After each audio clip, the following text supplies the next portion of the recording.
Hello friends, कैसे हो। My name is C Ashish Gupta. आप देख रहे हैं easy tech solution. Friends, normally life में हम प्रॉपर्टी खरीदते और बेचते रहते ही है, ठीक है। और हम ये सोचते हैं कि ताकि हमारा कैपिटल गेन पे टैक्स कम लगे, ताकि हमारा कैपिटल गेन पे टैक्स कम लगे, या फिर परचेजर के पास पक्के की कैपिटल कम है, उसकी वजह से वे आपस में सोचते हैं कि क्यों ना हम प्रॉपर्टी की रजिस्ट्री स्टाम्प ड्यूटी वैल्यू से भी कम पर करवा लें।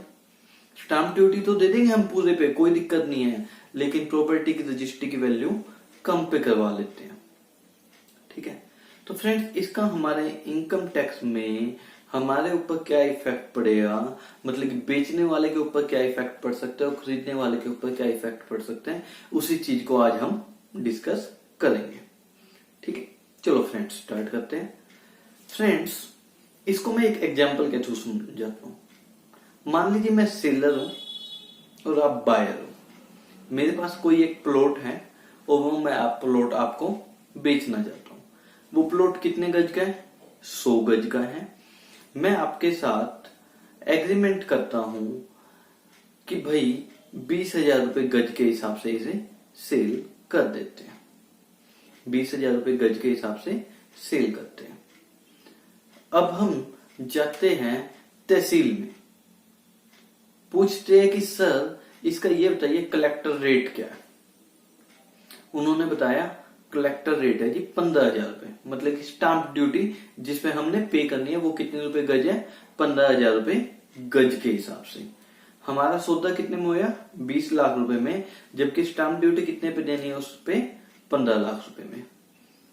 अब मैं अपने सीए के पास गया और मैंने कहा सर, मैं अगर इस प्रॉपर्टी की वैल्यू रजिस्ट्री में 15 लाख रुपए दिखाऊं कि मैंने 15 लाख रुपए में बेचा और 15 लाख रुपए मैंने पक्के में ले लिए, ठीक है, तो मेरे ऊपर कितना कैपिटल गेन बनेगा जिसपे मुझे टैक्स देना है? फ्रेंड्स, एक मिनट रुक जाओ। यहां पे मैं सबसे पहले ये बता देता हूं कैपिटल गेन क्या है। कैपिटल गेन वो है जो हमने प्रॉपर्टी जितने में बेची माइनस जब खरीदी गई थी, जितने में खरीदी, डिफरेंस, वो कैपिटल गेन है। वैसे तो इसको डिटेल में ले जा सकता हूं, लेकिन अभी मैं एक किस्म का ये लगा लूं कि जो आपने प्रॉपर्टी पे प्रॉफिट कमाया वो कैपिटल गेन है। एक बार माइंड में ये बिठा लो।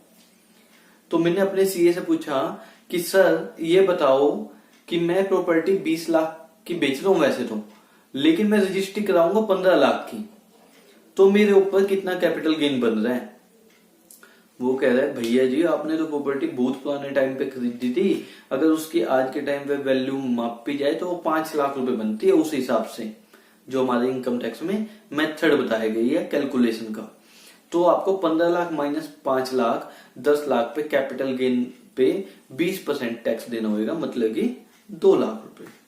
मैं ये तो बड़ी दिक्कत वाली बात है। मैं अपने परचेजर के पास गया जिसने मेरे से प्रॉपर्टी खरीदनी है। मैं बोला यार मुझे तो 2 लाख रुपए टैक्स देना आ जाएगा, ठीक है। तो हम क्या करते हैं, रजिस्ट्री कम की करा लेते हैं, 15 लाख से भी कम की करा लेते हैं। स्टाम्प ड्यूटी दे देंगे 15 लाख की, लेकिन रजिस्ट्री हम 10 लाख की करवा लेते हैं। अब आपने तो फ्रेंड्स ये सोच लिया, तो इनकम टैक्स वाले भी तो कुछ सोचे ही बैठे हैं। इनकम टैक्स वाले भी तो टैक्स चाहिए उन्हें। तो इनकम टैक्स का सेक्शन है 50C। सेक्शन 50C क्या कहते हैं कि अगर आप दोनों के बीच में जो सेल कंसिडरेशन की अमाउंट है और स्टाम्प ड्यूटी वैल्यू उससे ज्यादा है, और स्टाम्प ड्यूटी वैल्यू उससे ज्यादा है, तो हम स्टाम्प ड्यूटी वैल्यू को ही सेल कंसिडरेशन मानेंगे, उसी के अकॉर्डिंग से ही टैक्स लेंगे। सेलर के लिए बात कर रही हो, मतलब जो प्रॉपर्टी सेल कर रहे हैं। मतलब कि इस केस में उन्होंने इनकम टैक्स ने आके अड़िक्का हटा दिया, बोला आशीष भाई तू अपना ज्यादा दिमाग ना लगा, हम 15 लाख रुपए ही सेल कंसिडरेशन मानेंगे, बेशक तू रजिस्ट्री में 10 लाख ही क्यों ना लिखवा दे। समझ गए? मतलब कि मुझे जो टैक्स देना होगा 15 लाख रुपए के हिसाब से देना होगा। इसी तरह परचेजर के पास भी आगे परचेजर को कहते हैं अच्छा तू अपनी तेरे पास व्हाइट मनी नहीं है, तो अपनी ब्लैक मनी आशीष को दे रहा था, तो अपनी ब्लैक मनी आशीष को देना चाह रहा था। परचेजर को कहते हैं भाई साहब रजिस्ट्री में बेशक 10 लाख रुपए लिखवा लियो, ठीक है कोई बात नहीं, लेकिन स्टाम्प ड्यूटी वैल्यू कितने की है? 15 लाख रुपए की। तो ये स्टाम्प ड्यूटी वैल्यू माइनस में जो आपने आपस में सेल कंसिडरेशन दिखाया है पक्के में, stamp duty value 15 lakh minus में 10 लाख रुपए, 5 लाख रुपए को आपके हाथ में, परचेजर के हाथ में अदर सोर्सेज के अंडर टैक्स कर दिया जाएगा। आपके हाथ में भी टैक्स लगेगा फ्रेंड्स। दोबारा बोलूं, मैं सेलर हूं, आप बायर हो, प्रॉपर्टी की स्टाम्प ड्यूटी वैल्यू है 15 लाख रुपए की, हम दोनों ने कहा 10 लाख रुपए दिखा देते हैं रजिस्ट्री में, तो उन्होंने कहा कोई बात नहीं, आशीष के हाथ में तो 15 लाख रुपए पे कैपिटल गेन लगेगा, और परचेजर के हाथ में भी जिसने खरीदी है उसको भी 5 लाख रुपए, 15 लाख माइनस 5 लाख, 5 लाख रुपए अपने इनकम में अदर सोर्सेज हेड के अंदर जोड़ना पड़ेगा, उस पे उसे भी टैक्स देना पड़ेगा। तो फ्रेंड्स कभी भी ये गलती ना करना कि हम स्टाम्प ड्यूटी वैल्यू से कम वैल्यू पे रजिस्ट्री करा लें। लेकिन आप कहते हो सर, आप तो कह रहे हो कि स्टाम्प ड्यूटी वैल्यू से कम ना कराओ, आप तो कह रहे हो कि स्टाम्प ड्यूटी वैल्यू से कम ना कराओ, लेकिन कई बार एक्चुअल में स्टाम्प ड्यूटी वैल्यू ज्यादा होती है, और जिस अमाउंट पे आपस में हमने सेटलमेंट की वो एक्चुअल में कम है।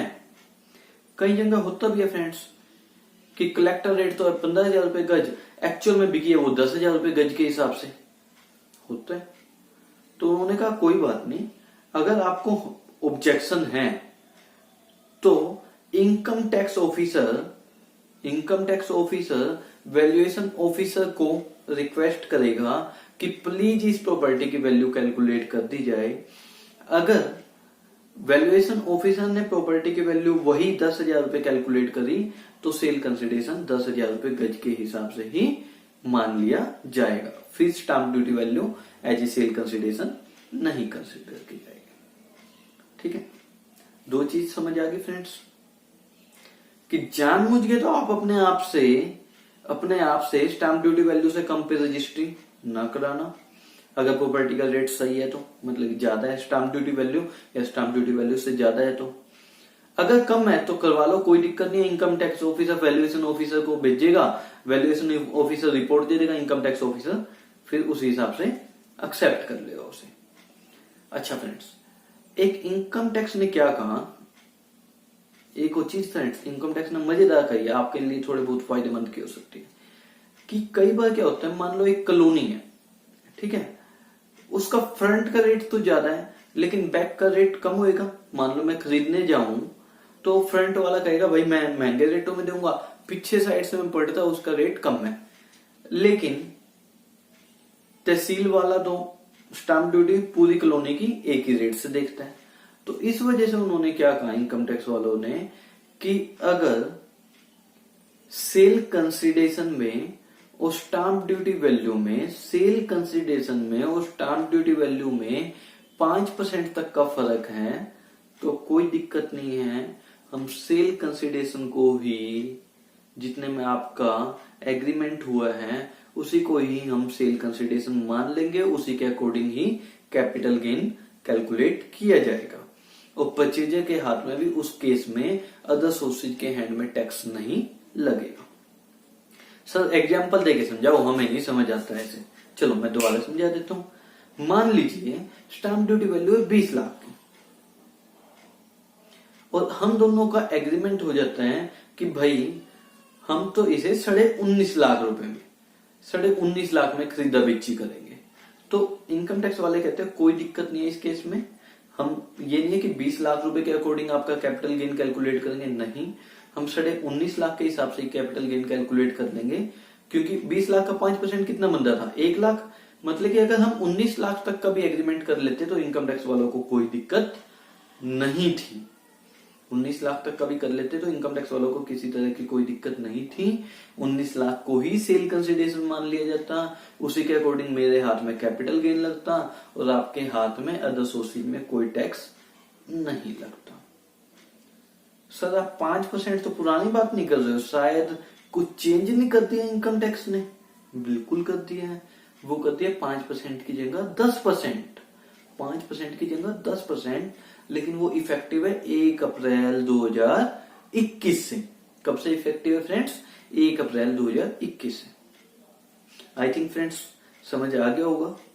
फिर भी कोई ऑब्जेक्शन है, कोई क्वेरी है तो कमेंट बॉक्स में डालिए, कोशिश करूंगा फ्रेंड्स दूर कर सकूं, नहीं हो सकी तो हाथ जोड़ लूंगा। ठीक है, okay friends, thank you. Video पसंद आई तो लाइक करो, ज्यादा से ज्यादा शेयर करो फ्रेंड्स। शेयर करने का फायदा ये है, आपके रिश्तेदार भी तो प्रॉपर्टी को खरीदते बेचते रहते हैं। ठीक है, उन्हें भी इस वीडियो को देखने का मौका मिल जाएगा, उनके लिए भी कुछ ना कुछ फायदे की बात ही हुई होगी इसके अंदर। Okay friends, thank you.